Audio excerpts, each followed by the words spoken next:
Hi friends, இந்த வீடியோவை பார்க்குற சின்னவங்க பெரியவங்க எல்லாருக்கும் கோரிக்கை. இது கதை மட்டும்தான். இதில் காட்டுற சொல்லப்படுற பேய்ங்க மந்திரங்க தந்திரங்க கற்பனை மட்டும்தான். நிஜ வாழ்க்கையில் பேய்ங்க இருக்கோன்னு நம்ப வைக்கிறது எங்களோட நோக்கம் இல்லை. அங்கே தெரிகிற அந்த ஊரோட பேர் அமரபுரம். அமரபுரம் பகல் நேரத்தில் நல்லா இருந்தாலும் ராத்திரி நேரம் ஊரே ரொம்ப அமைதியாக மாறிடும். ஊரில் இருக்கிற ஜனங்க எல்லாருமே பயந்து போய் கதவை சாத்திக்கிட்டு உள்ளே உட்காந்துருவாங்க. அதுக்கு காரணம் பேய் பாம்புன்னு சில பேர், நாகினின்னு சில பேர், தீய சக்தி சர்ப்பம் அப்படின்னு சில பேர் ஒவ்வொருத்தங்க ஒவ்வொரு மாதிரி சொல்லிக்கிட்டு இருந்தாங்க. ஆனால் காலையில் விடியும் போது யார் வீட்டு வாசல்லையாவது ஒரு பாம்பு கழட்டி போட்ட சட்டை நிச்சயமா இருக்கும். யார் வீட்டு வாசல் அந்த பாம்பு சட்டை இருக்கோ அவங்களுக்கு அன்னையிலேருந்து கெட்ட நேரம் ஆரம்பிச்சிடும். சில பேருக்கு உடம்பு முடியாம போயிடும். அந்த கழட்டி போட்ட சட்டையிலேருந்து வர கருப்பு புகை அந்த வீட்டையே சுத்தி அவங்கள கொடுமைப்படுத்தும். அதனாலதான் ஊர்ல எல்லாருமே அதுக்கு பயந்துகிட்டு இருந்தாங்க.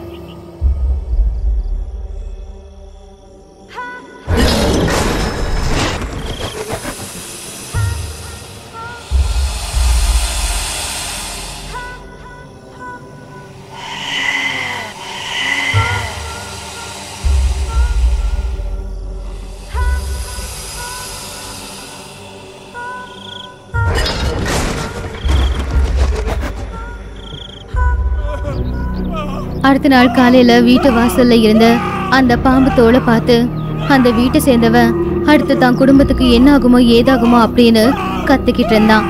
அப்பதான் அங்க வந்த ஊர் தலைவர், அந்த தோல்ல மண்ணெண்ணெய் ஊத்தி கொளுத்து போடுங்க.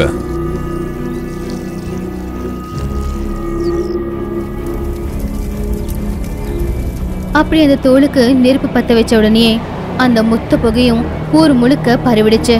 எங்க பார்த்தாலும் கருப்பு புகை.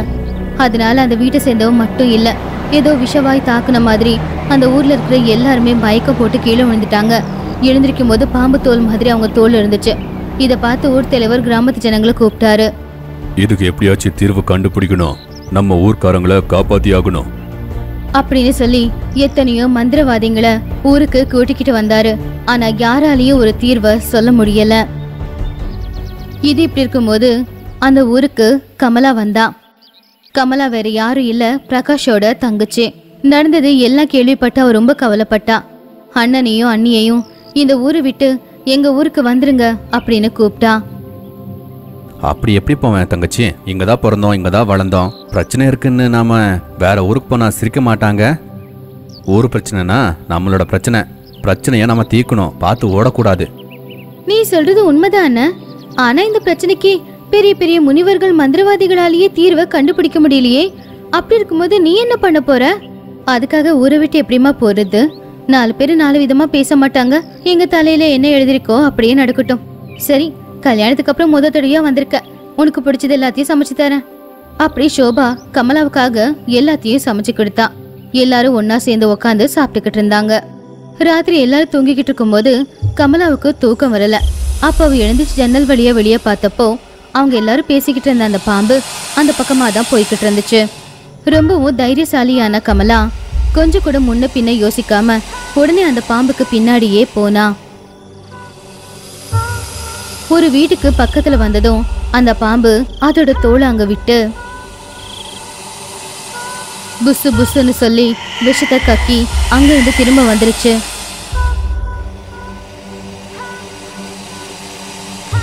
கமலா ஒரு மரத்துக்கு பின்னாடி நின்று அந்த பாம்பை கவனிச்சுக்கிட்டே இருந்தா. அதுக்கப்புறமா மெதுவா சத்தம் போடாம அந்த பாம்புக்கு பின்னாடியே போய்கிட்டு இருந்தா. ஆனா கொஞ்சம் தூரம் வரும்போது அந்த பாம்பு அவங்க அண்ணன் பிரகாஷ் வீட்டுக்குள்ளதான் போச்சு.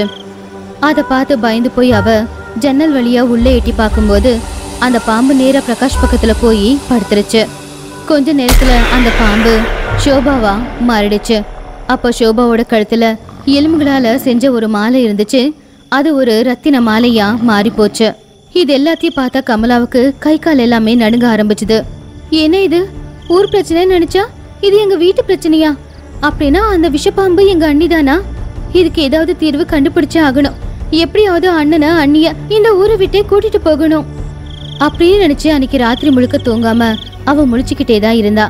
காலையில விடிஞ்சதும் நான் ஊருக்கு போயிட்டு வரேன்னு சொல்லி அவ அங்கிருந்து கிளம்பிட்டா. அவங்க ஊருக்கு போய் நடந்த எல்லாத்தையுமே அவ புருஷன் மதுக்கர் கிட்ட சொன்னான்.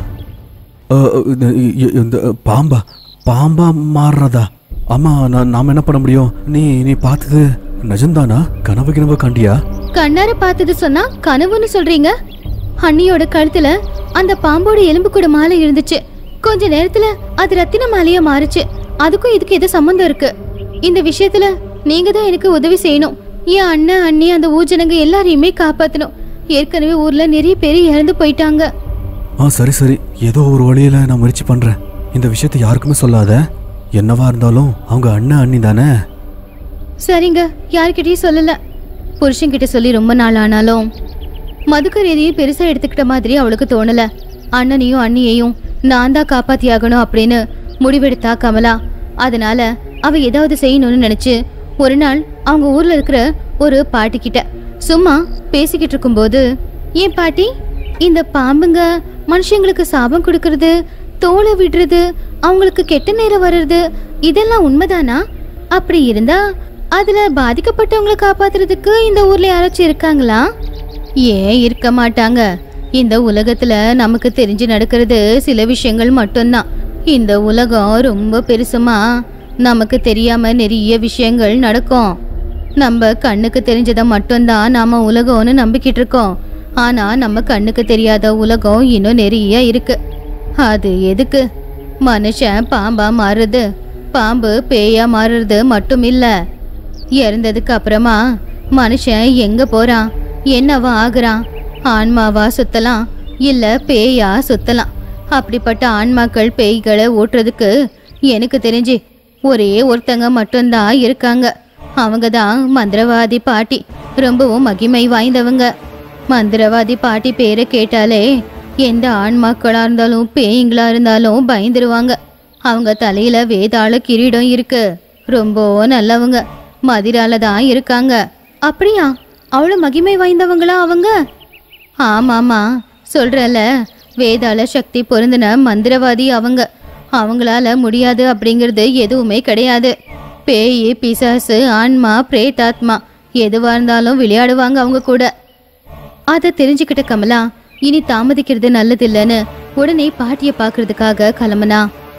அடுத்த நாளே அவ மதிராவுக்கு போய் மந்திரவாதி பாட்டிக்கிட்ட நடந்த எல்லாத்தையும் சொல்லி எப்படியாவது காப்பாத்துங்கன்னு கெஞ்சி கேட்டா. மந்திரவாத பாட்டி சரின்னு சொல்லி அதே நாள் கமலா கூட சேர்ந்து அமரபுரத்துக்கு போனாங்க. அண்ணனும் அண்ணியும் கமலா வந்ததை பார்த்து ரொம்ப சந்தோஷப்பட்டாங்க. அந்த ஊர் பிரச்சனையை தீர்க்கறதுக்காக மந்திரவாதி பாட்டியை கூட்டிட்டு வந்திருக்கேன்னு கமலா சொன்னதுனால அன்னைக்கு ராத்திரி அவங்க தங்குறதுக்கு தேவையான ஏற்பாடுகளை செஞ்சாங்க. நடுராத்திரி ஆக போகுது.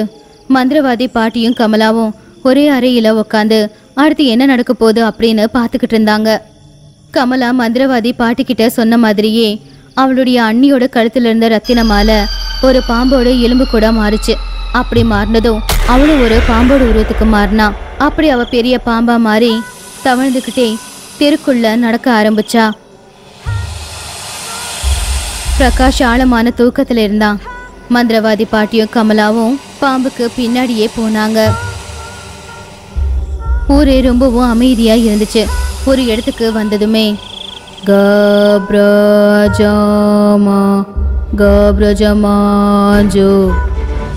அப்படி மந்திரத்தை சொல்லி மந்திரவாதி பாட்டி அவங்க சக்தியை பயன்படுத்தினாங்க அந்த பாம்பை தடுக்க. ஆனா அந்த பாம்பு விஷத்தை கக்கிக்கிட்டே பாட்டியை தாக்குறதுக்காக வந்துகிட்டு இருந்துச்சு. அது சக்திக்கு முன்னாடி பாட்டியால நிக்க முடியாம அவங்க எகிரி போய் விழுந்துட்டாங்க. அடுத்து என்ன பண்றதுன்னு தெரியாம அவங்க மந்திர தண்டத்தை காத்துல வீசினதும் அங்க ஒரு வலியும் உருவாச்சு.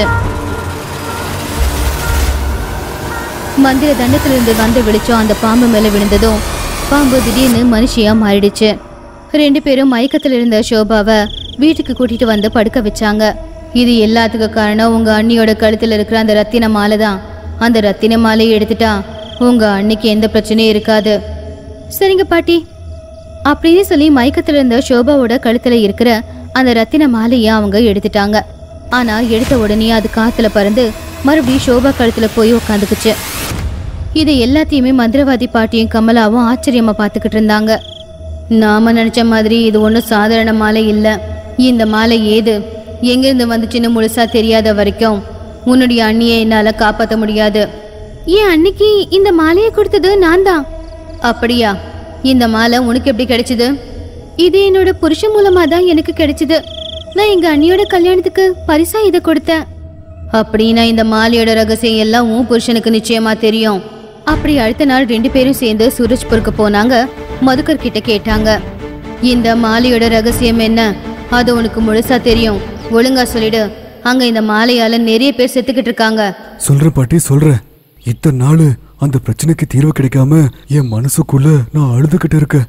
என்னால ஒரு ஊரு ஒரு குடும்பம் கஷ்டப்படுதுன்னு தெரிஞ்சாலும் ஒன்னும் என்னால பண்ண முடியல. நீங்க இப்ப வந்துட்டீங்க, காப்பாத்துவீங்கன்னு நம்பிக்கை வந்துருச்சு. நடந்த எல்லாத்தையும் நான் சொல்றேன். எங்க ஊரு பேரு ரங்காப்பூர். எங்க அப்பா நந்தகிஷோர், அம்மா மஞ்சுளாக்கு நாங்க 2 பேரு. அண்ணன் ராம்பிரசாத் ரொம்ப நல்லவன், ரொம்ப நல்லவன். நான் மட்டும் ஒரு சோம்பேறியா தெரிஞ்சுக்கிட்டு ஜாலியா சுத்திக்கிட்டு பெரியவங்களுக்கு மரியாதை கொடுக்காம எனக்கு பிடிச்ச மாதிரி நான் இருந்தேன். எங்க அப்பா அம்மாவுக்கு நான் ஒரு பிரச்சனையா உருவானேன். நான் நல்லபடியா இருக்கணும் தான் அவங்களுக்கு ஒரு கோரிக்கை. இப்படி இருக்கும்போது ஒரு நாள் எங்க ஊருக்கு சித்தகுரு வந்தாங்க. அவங்க ரொம்ப பெரிய சாமி. அவங்களுக்கு மரியாதை கொடுத்து எங்க அப்பா அம்மா சாப்பாடெல்லாம் போட்டாங்க. அதே நேரத்துல அங்க நான் வந்தேன். பிச்சைக்காரனுக்கு பிச்சையா வெளியே போடணும். மரியாதை கொடுத்து வீட்டுக்கு நடுவில் உட்காரிச்சு சாப்பாடு போடுறீங்க.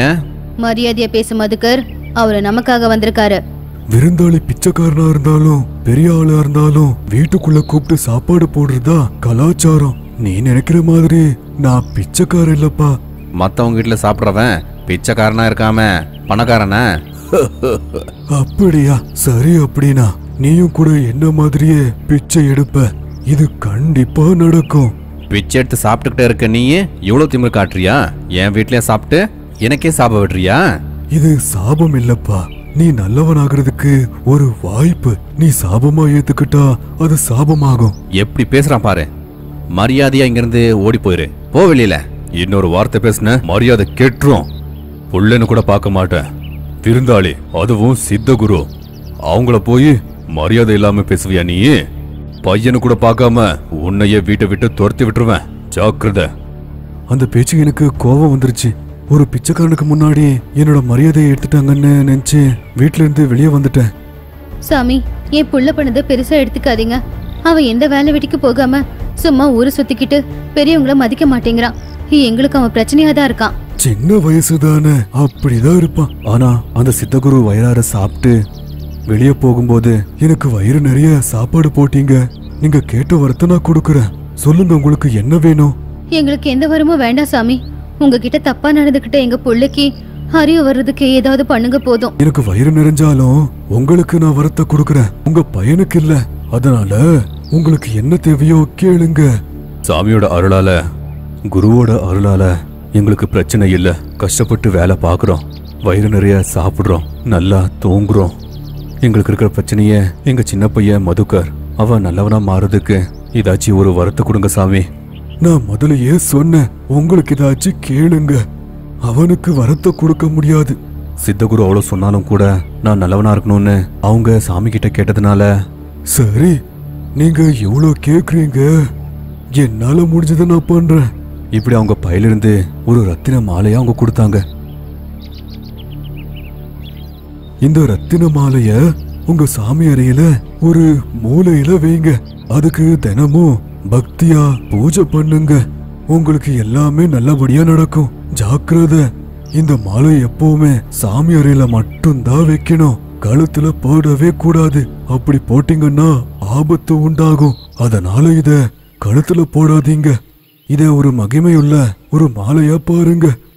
மறுநாள் கோவம் கம்மியானதும் நான் வீட்டுக்கு போனேன். ஆனா பிச்சைக்காரன் முன்னாடி என்ன அவங்க அவமானப்படுத்தினாங்கன்னு கோவம் இருந்துச்சு. அந்த கோவத்துல அப்பா அம்மான்னு பார்க்காம நான் வாய்க்கு வந்த மாதிரி நான் பேசிட்டே இருந்தேன். எனக்கு கொடுக்க வேண்டிய சொத்தை எனக்கு கொடுத்துருங்க. உங்க கூட தான் நான் இருக்க முடியாது. எனக்கு மரியாதை இல்லாத இடத்துல நான் இருக்க மாட்டேன். அதுக்குன்னு சொத்தை பங்கு கேப்பியா? உங்க அண்ணன் என் கூட வேலை பார்த்து வியாபாரத்துல எவ்வளவு உதவி பண்ணிருக்கான் தெரியுமா?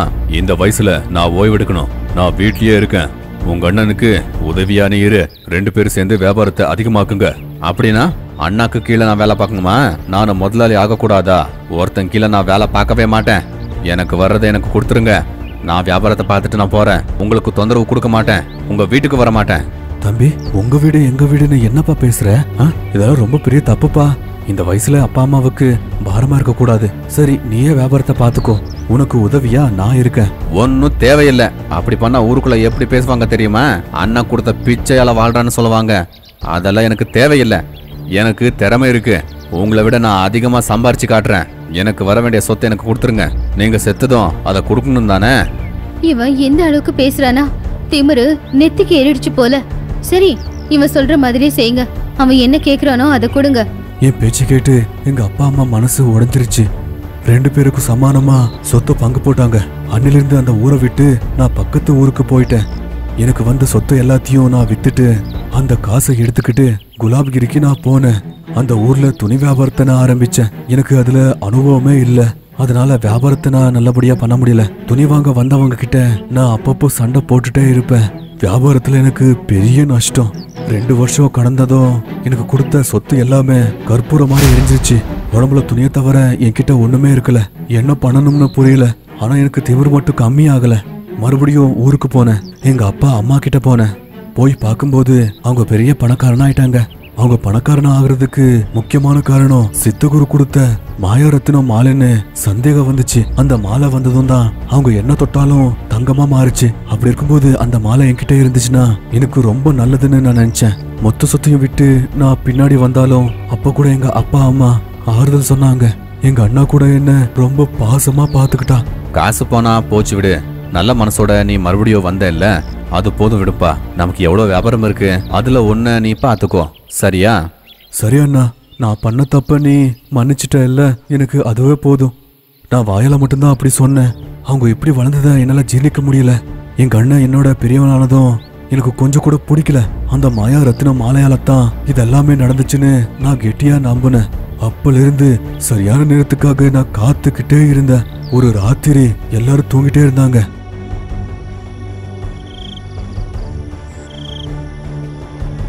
அந்த ரத்தின மாலையை திருடி கொஞ்சம் காசையும் எடுத்துக்கிட்டு மறுபடியும் குலாப்கிரிக்கு போனேன். இந்த வாட்டி வியாபாரத்தை பண்ணணும்னு நினைச்சேன்.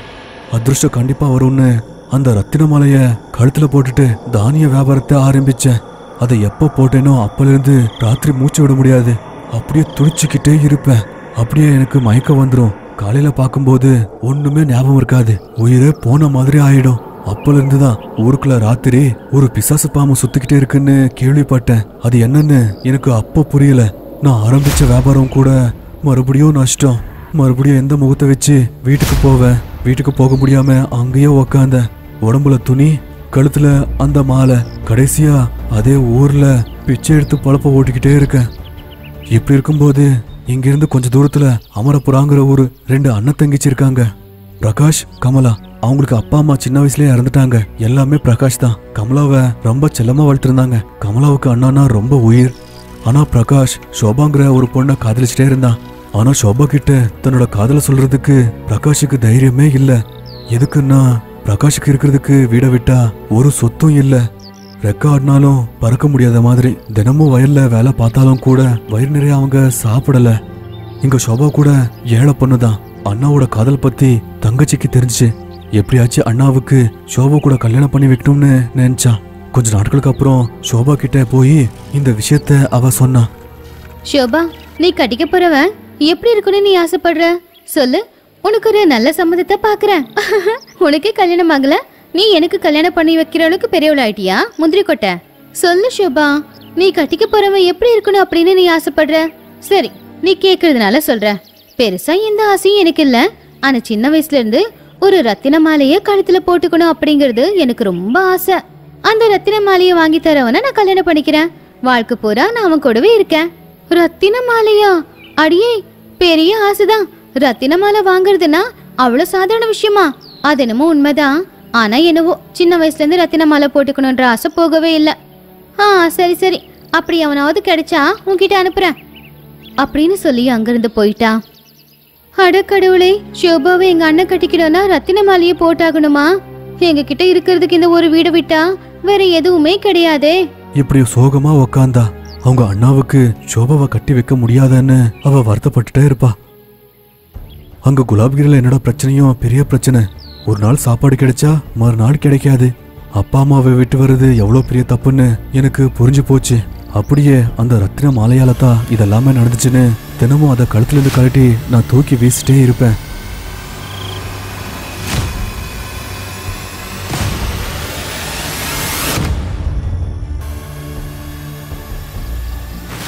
ஆனா ராத்திரி அந்த ரத்தின மாலை என்னை தேடிக்கிட்டு வந்து என் கழுத்துல எனக்கு தெரியாம வந்துடும். அப்ப புரிஞ்சு போச்சு, அந்த ரத்தின மாலைய கழுத்துல போட்டுக்கிட்டு பெரிய தப்பு பண்ணிட்டேன். அந்த மாலை என்ன விடாதுன்னு எனக்கு தெரிஞ்சு போச்சு. நான் பண்ண தப்புக்கு தினமும் நான் வருத்தப்பட்டுட்டே இருப்பேன். அதே ஊர்ல கோயில்கிட்ட வீதியில பிச்சை எடுத்து நான் சுத்திக்கிட்டே இருப்பேன். ராத்திரி மண்டபத்துல நான் தூங்கிக்கிட்டே இருப்பேன். இப்படி இருக்கும்போது ஒரு நாள் ராத்திரி ஆனதும் ஜோன்னு மழை பெஞ்சிச்சு. மண்டபத்துல தூங்கிக்கிட்டே இருக்கிற என்கிட்ட ஒரு சாது வந்து, என்னப்பா மழையில நான் நினைஞ்சு போயிட்டேன்பா, பசி எடுக்குது, இந்த மண்டபத்துல நானும் கூட கொஞ்சம் உட்காரலாமா? இது என்னோட மண்டபம் இல்ல, யார் வேணாலும் உட்காரலாம், உட்காருங்க. இப்படி நானு அந்த சாதுவை மண்டபத்துக்கு வர வச்சு என்கிட்ட இருந்த ரொட்டியில 2 ரொட்டியை அவங்களுக்கு கொடுத்து அந்த ராத்திரி 2 பேருமே பேசிக்கிட்டு நேரத்தை வீணடிச்சோம். சாமி எங்க இருக்குன்னு கேட்கும்போது நடந்த எல்லாத்தையும் நான் சொன்னேன். இதான் சாமி நடந்துச்சு. நான் பண்ண தப்புக்கு பிராயசித்தமா அந்த சித்தகுரு சொன்ன மாதிரியே ஆயிடுச்சு. இப்போ நான் அவங்க சாப கொடுத்த மாதிரியே பிச்சை எடுத்து வாழ்ந்துக்கிட்டே இருக்கேன். இப்படி நான் பண்ண தப்ப எல்லாத்தையும் அந்த சாது கிட்ட நான் சொன்னேன். நடு ராத்திரி ஆச்சு. என்னவோ புசு புசுங்கிற சத்தத்துக்கு சாமி எந்திரிச்சு பார்க்கும்போது பக்கத்துல பயங்கரமான பாம்பா இருந்த என்னை பார்த்து சாது பயத்துல மூலையில போய் ஒளிஞ்சுக்கிட்டாங்க. நான் பாம்பா மாறி ஜோனு பேர மழையில நகர்ந்து ஊருக்குள்ள போய் ராத்திரிக்கு அப்புறம் சூரியோதயம் ஆகிறதுக்கு முன்னாடி மறுபடியும் வந்து பாம்புல இருந்து மனுஷனா மாறி ஒன்னும் தெரியாம மாதிரி நான் படுத்துப்பேன். என் கழுத்துல ரத்தின மாலை ஜொலிச்சுக்கிட்டே இருக்கு. இது எல்லாமே ஆச்சரியமா பாக்குறான் சாது. காலையில விடிஞ்சிச்சு. இதெல்லாம் எனக்கு தெரியவே தெரியாது.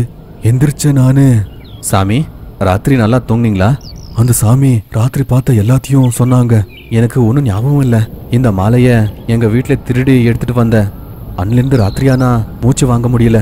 ரொம்ப பிரச்சனையா இருக்கு. மயக்கத்துல இருக்கிற மாதிரியா இருக்கும். காலையில பார்க்கும்போது எல்லாமே சரியா தான் இருக்கும். இந்த மாலையை நிறைய வாட்டி நான் விற்க முயற்சி பண்ணேன், ஆனா யாரும் வாங்கல. ஒவ்வொரு வாட்டியும் ஒரு ஏரியில ஒரு கிணத்துல நான் வீசிக்கிட்டே இருப்பேன். அப்படி இருந்தாலும் மறுபடியும் என்கிட்ட அது வந்துடும். ஒரு பெரிய கல்லை எடுத்து இதை தூள் தூள் ஆக்குறதுக்கு நான் முயற்சி பண்ணேன். ஆனா இதுல ஒரு மணி கூட உதிரவே இல்லை. ஒன்றும் பண்ண முடியாம இது கூட தான் வாழணும்னு நினைச்சு இப்படியே போட்டுட்டு சுத்திட்டே இருக்கேன். இப்படி எனக்கு நடந்த எல்லாத்தையும் சாமியார்கிட்ட நான் சொன்னேன். இங்க பாருப்பா, இது ரொம்ப மகிமையுள்ள மாயா மாலை. இத கழுத்துல போட்டுக்கிட்டு அதுக்கு முதலாளி ஆயிட்ட. இப்போ யாராச்சும் நீ கல்யாணம் பண்ணிக்கிட்டா அந்த பொண்ணுக்கு அந்த மாலைய மேல உரிமை வரும். அப்போ இது அந்த பொண்ணுக்கு அன்பளிப்பா கொடுக்கலாம். அப்போ உனக்கு பிடிச்ச தரித்திரம் இல்லாம உன்னை விட்டு போயிடும். ஆனா நீ அன்பளிப்பா கொடுத்த இந்த மாலைய யாரு வாங்கிக்கிறாங்களோ அப்படின்னா உன் பொண்டாட்டி இந்த மாலைய வாங்கினதும் என்ன ஆனாலும் கூட இத கழுத்துல போடக்கூடாதுன்னு கண்டிப்பா சொல்லணும். எதுக்குன்னா அது கழுத்துல போட்டதும் இதே தரித்திரம் அவளையும் வேட்டையாடும். இப்படி மாலைய பத்தி சொல்லி அந்த சாமியார் அங்கிருந்து போயிட்டாங்க. கொஞ்ச நாட்களுக்கு அப்புறம் அமரபுராங்கிற ஊர்ல திருவிழா நடக்கும்போது அங்க பிச்சை எடுக்கிறதுக்காக நான் போனேன். அந்த திருவிழால ஒரு பொண்ணு என்னையே பார்த்துக்கிட்டே இருந்தா. அவ வேற யாரும் இல்ல, கமலா. நானே பக்கத்துல போய் கேட்டேன், என்ன நீங்க என்னையா பார்த்துக்கிட்டே இருக்கீங்க? எனக்கு தெரியுமா? உங்களை பார்த்தா நல்ல குடும்பத்தை சேர்ந்த ஒரு மாதிரி இருக்கீங்க. நீங்க எதுக்காக பிச்சை எடுக்கிறீங்க? எங்க அப்பா அம்மா பெரிய பணக்காரங்க. ஆனா நான் அவங்க கொடுத்த சொத்து எல்லாத்தையும் வியாபாரத்துல விட்டுட்டு இப்போ சில்லற காசு கூட இல்லாம துடிச்சுக்கிட்டே இருக்கேன். எந்த வேலையை என்னால பண்ண முடியாது. அதுக்கு தான் பிச்சை எடுத்துக்கிட்டே இருக்கேன். ஐயோ, அதுக்காக எதுக்காக நீங்க பிச்சை எடுக்கணும்? உங்க கழுத்துல தான் ரத்தின மாலை இருக்கே, அது வித்தாலே உங்களுக்கு நிறைய பணம் கிடைக்குமே. அந்த பணத்துல நீங்க வேற வியாபாரம் ஆரம்பிக்கலாமே. இந்த ரத்தின மாலை ரொம்ப விலை வாய்ந்தது எனக்கு தெரியும். ஆனா இது வம்சத்தோட வந்தது. இதை நான் விற்க மாட்டேன். இது என் கூடவே இருக்கணும். இல்லைன்னா நான் கட்டிக்க போற பொண்ணுக்கு பரிசா கொடுக்கணும். என்னது? நீங்க கட்டிக்க போற பொண்ணுக்கு இத பரிசா கொடுப்பீங்களா? உண்மையாவா? ஆமா, நிஜம்தான். எதுக்கு அப்படி கேக்குறீங்க? அப்படின்னா நீங்க என்ன கல்யாணம் பண்ணிக்கிட்டு அந்த ரத்தின மாலை எனக்கு தரீங்களா? நீங்க ஒன்றும் நினைக்கலன்னா கண்டிப்பா நான் உங்களை கல்யாணம் பண்ணிக்கிறேன். சரி, எனக்கு எந்த பிரச்சனையும் இல்ல, நான் உங்களை கல்யாணம் பண்ணிக்கிறேன். ஆனா ஒரே ஒரு நிபந்தனை, கல்யாணத்துக்கு அப்புறமா நீங்க பிச்சை எடுக்க கூடாது. நாம 2 பேரும் ஏதாவது வேலை செஞ்சு பொழைச்சிக்கலாம். காட்டுல விறகு வெட்டியாவது நாம 2 வேளை சாப்பிட்டா போதும். ஆனா என்ன ஆனாலும் சரி, கல்யாணத்துக்கு அப்புறமா நீங்க பிச்சை மட்டும் எடுக்க கூடாது. சரி அப்படின்னா, ஆனா எனக்கு ஒரு கட்டளை இருக்கு. நான் உனக்கு கொடுத்த இந்த மாலைய நீ கழுத்துல போடவே கூடாது, சரியா? சரி. இப்படி 2 பேருமே பேசிட்டு அப்ப வரைக்கும் சேமிச்ச பணத்தை எடுத்துக்கிட்டு நல்ல துணியா வாங்கிட்டு பக்கத்துல இருக்கிற கோயில கல்யாணம் பண்ணிக்கிட்டோம். அந்த ரத்தின மாலையை எடுத்து கமலாவுக்கு காணிக்கையா நான் கொடுத்தேன். அந்த ரத்தின மாலையை பத்தி தெரியாத கமலா அந்த மாலையை எடுத்துக்கிட்டு அவங்க அண்ணன் பிரகாஷுக்கு கொடுத்து,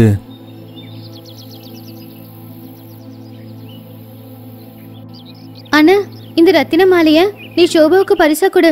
அவன் நிச்சயமா உன்னை கல்யாணம் பண்ணிப்பா. அது சரி, இவ்வளவு விலை வாய்ந்த மாலை உனக்கு எப்படி கிடைச்சிச்சு? உன்கிட்ட சொல்லாம நான் ஒரு தப்பு பண்ணிட்டேன். தவிர்க்க முடியாத சூழ்நிலையில மதுக்கர் அப்படிங்கிற ஒருத்தரை நான் கல்யாணம் பண்ணிக்கிட்டேன். அவருதான் இந்த ரத்தின மாலையை எனக்கு பரிசா கொடுத்தாரு. அதை நான் உனக்கு கொடுக்கலான்னு தானே நான் இங்க வந்தேன். இது அன்னைக்கிட்ட கொடுத்து நீ அவங்கள கல்யாணம் பண்ணிக்கோ. நான் குலாப்கிரி அப்படிங்கிற ஊர்ல என் புருஷ கூட வாழ்ந்துகிட்டு இருக்கேன். இப்படி அண்ணா கிட்ட சொன்னா. பிரகாஷ் கொடுத்த ரத்தின மாலைய பார்த்து சோபாவால பேசவே முடியல. அவங்க 2 பேரும் கல்யாணம் கூட நல்லபடியா நடந்துச்சு. நானும் கமலா குலாப்கிரியில சின்ன வீட வாடகை எடுத்து காட்டுல விறக உடைச்சி அதை வித்து வாழ்ந்துகிட்டே இருந்தோம். மாலையை பத்தி கமலாவுக்கு சொன்ன விஷயம் கமலா சோபாவுக்கு சொல்ல அந்த மாலையை கழுத்துல போட்டுக்கிட்டா. அந்த நாள் இருந்து அந்த மாயாமலை தரித்திரம் சோபாவுக்கு பிடிச்சிருச்சு. அந்த மாலையை பத்தி எனக்கு தெரியும். அந்த ஊர்ல நடக்கிற எல்லாத்துக்கும் அந்த மாலை தான் காரணம். ஆனா இதை எல்லாத்தையும் கமலாவுக்கு எப்படி சொல்லுவேன்? கமலாவை ஏமாத்தி கல்யாணம் பண்ணிக்கிட்டேன்னு சொன்னா கமலா என்னை விட்டு போயிருவான்னு இத்தனை நாள் நான் கமலா கிட்ட சொல்லவே இல்லை. இதுதான் நடந்துச்சு. உன்னோட சுயநலத்தினால நிறைய பேர் இன்னைக்கு செத்துட்டாங்க. அன்னைக்கு மட்டும் கமலா கிட்ட அந்த ரத்தின மாலையை பத்தி சொல்லியிருந்தா அவ அதை சோபாக்கு கொடுத்துருக்க மாட்டா. சோபாவை காப்பாத்தணும்னா அந்த மாலையை பத்தி நமக்கு முழுசா தெரியணும். ஆனா அந்த ரத்தின மாலை சித்தகுருவுக்கு எப்படி கிடைச்சது? அது தெரிஞ்சாதான் எல்லாரையும் நான் காப்பாற்ற முடியும் அப்படின்னு சொல்லி எல்லாரும் சேர்ந்து அமரபுரத்துக்கு போய் பிரகாஷ்க்கும் சோபாவுக்கும் மந்திரவாதி பாட்டி நடந்த எல்லாத்தையும் சொன்னாங்க. இத்தனை நாளா ஊருக்குள்ள இருக்கிற அப்பாவிங்களை எல்லாம் கொன்னுக்கிட்டு இருந்த அந்த பாம்பு அது நான் தானா? கவலைப்படாத சோபா, அது எதுக்கு காரணம் நீ இல்ல, உன் கழுத்துல இருக்கிற அந்த ரத்தின மாலை தான். நீ அப்பாவி, உனக்கு தெரியாமலே தான் இதெல்லாம் நடந்துகிட்டு இருக்கு. ஆனா விஷயம் தெரிஞ்சதுக்கு அப்புறமும் அதை உன்கிட்ட கொடுத்தான் பாரு, அதுதான் இவன் செஞ்ச தப்பு. இப்பவும் ஒன்னும் கெட்டு போகல. அத கழுத்துல இருந்து கழட்டி ஏன் கிட்ட கொடு அப்படி சொன்னதும் சோபா அதை கழட்டி பாட்டி கிட்ட கொடுத்துட்டா. பாட்டி அந்த ரத்தின மாலையை வச்சு கப்ரஜமாஞ்சு பாட்டி மந்திரத்தை சொல்லி சுனுக்க சவாரி பிரேதத்தை வர வச்சுது. சுனுக்க சவாரி பிரேதம் அந்த ரத்தின மாலையோட வாசத்தை பார்த்துச்சு. இதுக்கு சொந்தக்காரங்க யாருன்னு தெரிஞ்சுக்கிட்டு சீக்கிரமா வா அப்படி சொன்னது சுனுக்க சவாரி அங்கிருந்து போச்சு. அதுக்குள்ள அந்த ரத்தின மாலை காத்துல பறந்து சோபாவோட கழுத்துல போய் உக்காந்துக்குச்சு.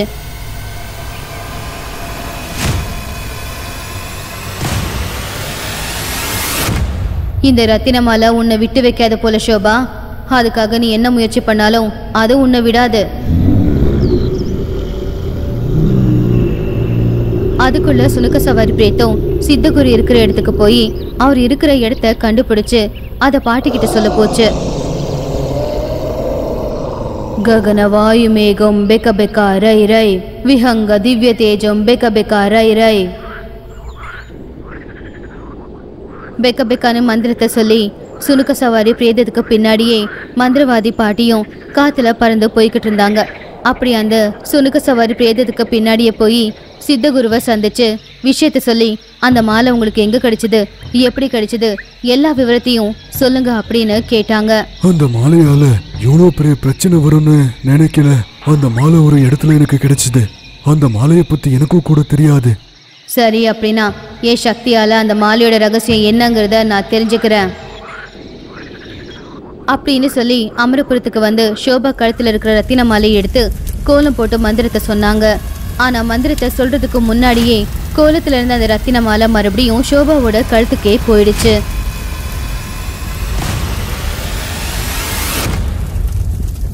எவ்வளவு முயற்சி பண்ணாலும் அந்த மாலை 3 நிமிஷத்துக்கு மேல சோபாவை விட்டு இருக்கல.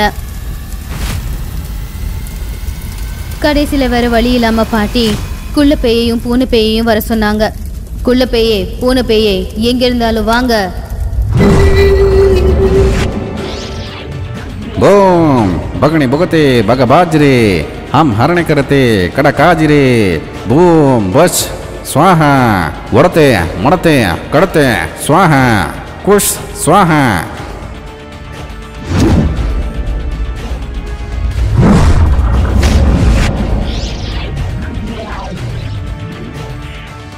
आजुम्बा आजुम्बा जंबर जंबा जुम्बा जमार पिया जुम्बा कंबर कंबा जुम्बा ஆப்ரகடாப்ரகா ஃபட் ஸ்வாஹா ஃபட்டாஃபட் ஸ்வாஹா. எங்கேயோ இருந்த குள்ளப்பையும் பூனைப்பையும் காத்துல பறந்துக்கிட்டு வந்து பாட்டி முன்னாடி இறங்குனாங்க. சொல்லுங்க பாட்டி, என்ன பண்ணணும்? இந்த மாலை 3 நிமிஷத்துக்கு மேல கோலத்துல இருக்க மாட்டேங்குது. வேதாளம் தந்திரம் செய்யணும்னா 7 நிமிஷம் தேவைப்படும். அது அவளுடைய கழுத்துக்கு போகாம நீங்க 2 பேரும் ஆளுக்கு ஒரு பக்கமா பிடிச்சிடுங்க அப்படின்னு சொன்னதும் குள்ளப்பை அதோட முடியாலையும் பூனைப்பை அதோட வாளாலையும் அந்த ரத்தின மாலைய வேதாள கோலத்துக்கு நடுவுல பிடிச்சுக்கிட்டு அசையவே இல்லை. அப்ப பாட்டி மந்திரத்தை சொன்னாங்க. கப்ரஜமா கப்ரஜமாஞ்சு அப்படி மந்திரத்தை சொன்னதும் அந்த ரத்தின மாலை ஒரு பாம்போட எலும்பு கூட மாறிச்சு. அந்த எலும்பு கூட கோலத்துல விழுந்துச்சு. அது மேல ஒரு ரத்த கரையும் இருந்துச்சு. அந்த ரத்த கரையில இருந்து சிகப்பான ஒரு புகை வெளியே வந்து அதுல இருந்து ஒரு யக்ஷினி வெளியில வந்தான். என்ன இது? இதுல இருந்து பேய் பிசாசு பிரேதாத்மா ஆன்மா இதெல்லாம் வரும்னு பார்த்தா யக்ஷினி வந்திருக்கு. யக்ஷினி, என்ன இது? இந்த மாலை ஏன் உன் வசத்துல இருக்கு? இது என் வசத்துல இல்ல, சாபத்துல இருக்கு. எங்க யக்ஷினி லோகத்துல இருந்து சில வருஷத்துக்கு முன்னாடி கந்தர்வ மலை அப்படிங்கிற இடத்துல இருக்கிற சந்திரலேகா தேவியோட சிலைக்கு ஒவ்வொரு வருஷமும் வர விசேஷமான பௌர்ணமி நாள் அன்னைக்கு நாங்க எல்லாரும் வந்து பூஜை செய்யறது வழக்கமா வச்சிருந்தோம்.